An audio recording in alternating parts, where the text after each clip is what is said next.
Hi guys, how are you? Welcome back to my channel.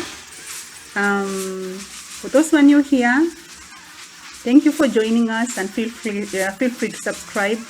Please subscribe. Today I want to talk about that feeling of neglect. I want to talk about my life and the life of so many other children out there or grown-ups who still live in their past. I was born in a family of 4 children, and I was the third born, and I'm still the third born. 3 girls and 1 boy, who's our last born. And unfortunately, our firstborn went with the Lord in 2014. She had a road accident at Athi River. The matatu she was in fell into the Athi River, and unfortunately she was one of the 4 passengers who passed on the spot.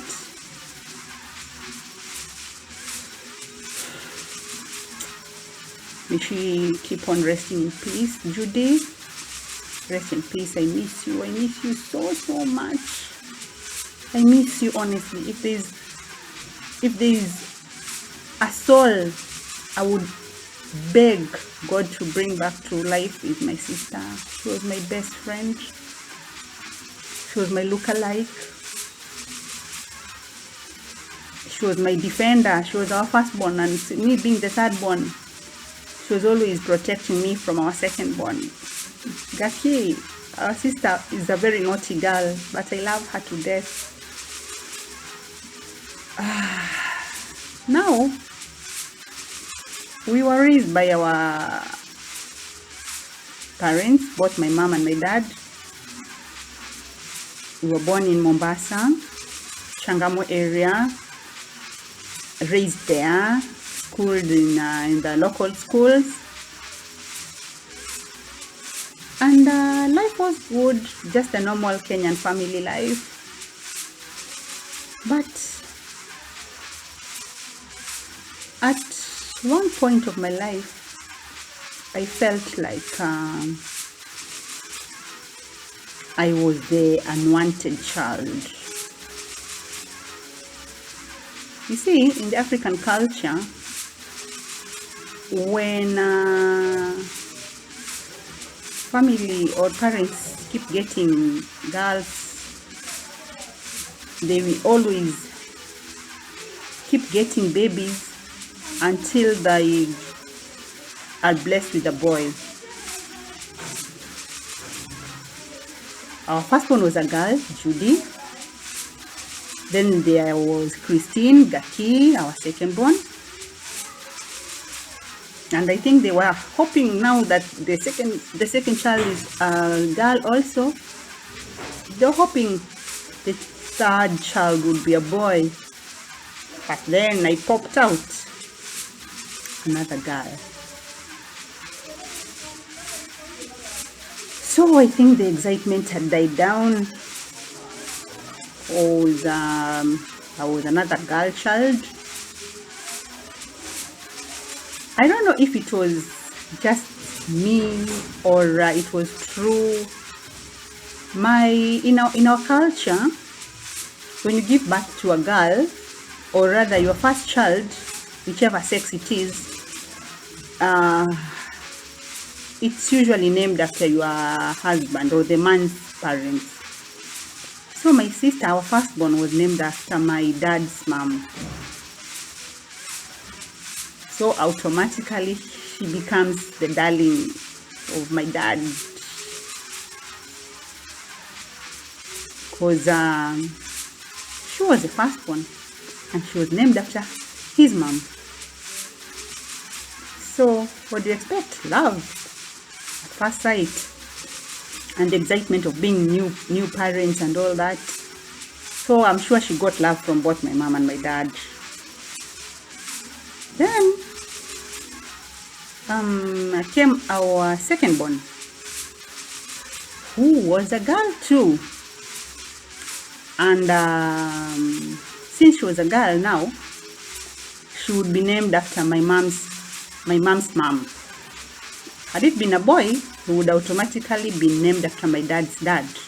But since she came out as a girl, the name was my mom's mom, who is my grandma. What does that mean?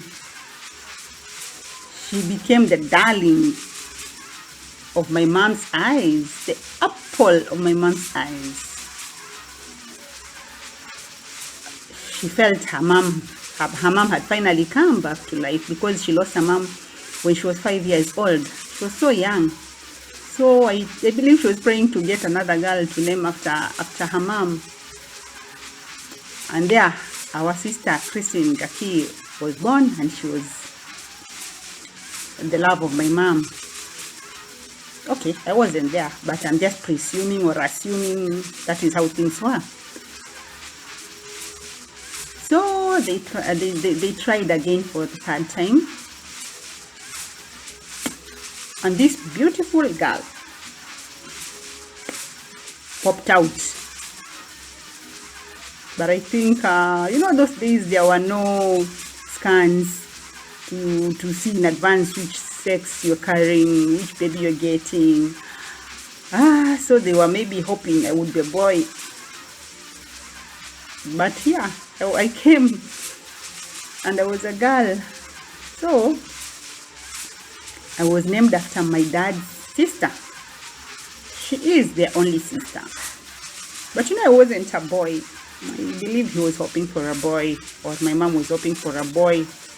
In those days, traditionally, if you didn't have a son, it's like you never had kids. Those girls were not counted mostly as children until you got a boy. That's when you'll be counted as having a child. So as I was saying, I was the third born, the girl. While growing up, I was, of course, the last born for 7 good years. And you see, when you are the youngest girl, it's not easy to get new clothes. You're always given hand-me-downs. When your sisters outgrow their clothes, they're passed down to you. You only get clothes maybe on Christmas Day and rarely on your birthdays, because those days birthdays were not really a common thing for a normal family like ours. We were just a middle class family, so I think the parents were balancing between feeding us, dressing us, and schooling us.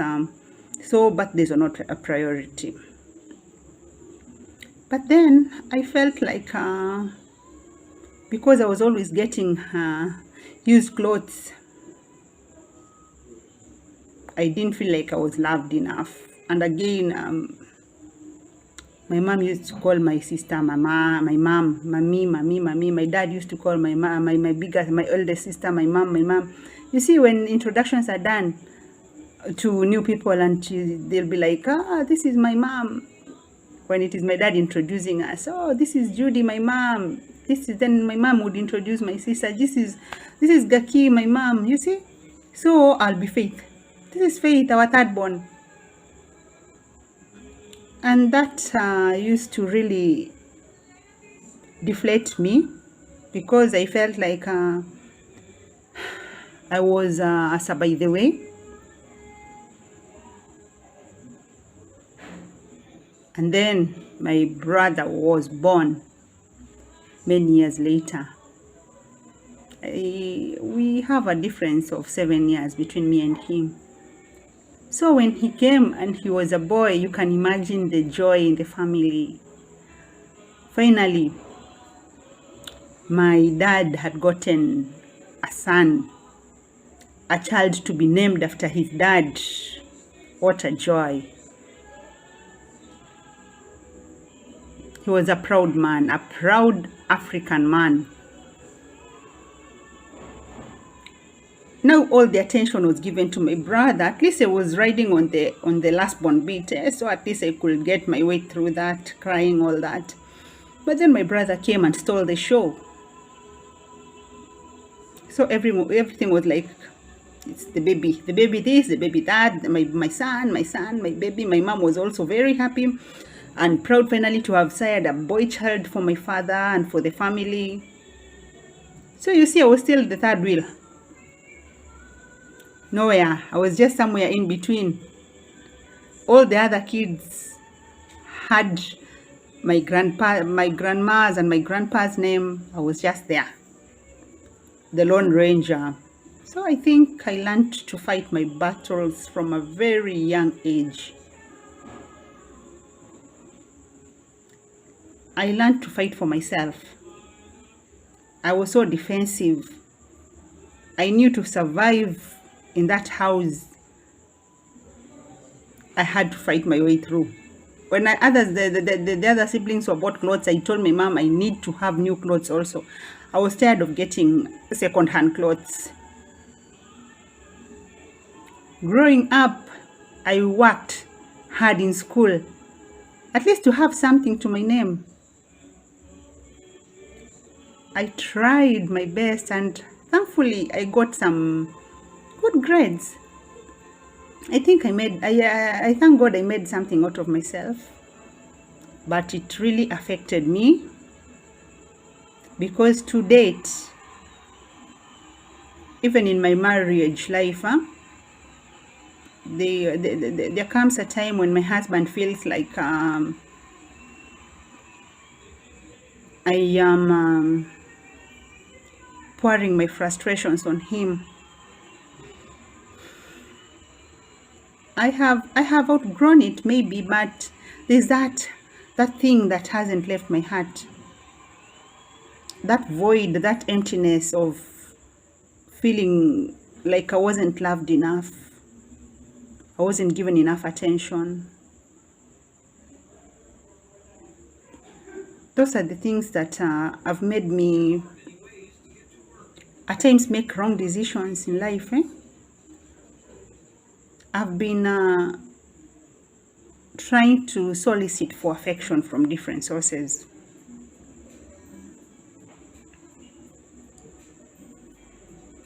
But I thank God. I'm learning along the way to appreciate myself, to love myself more, to put me first, because I was trying to concentrate on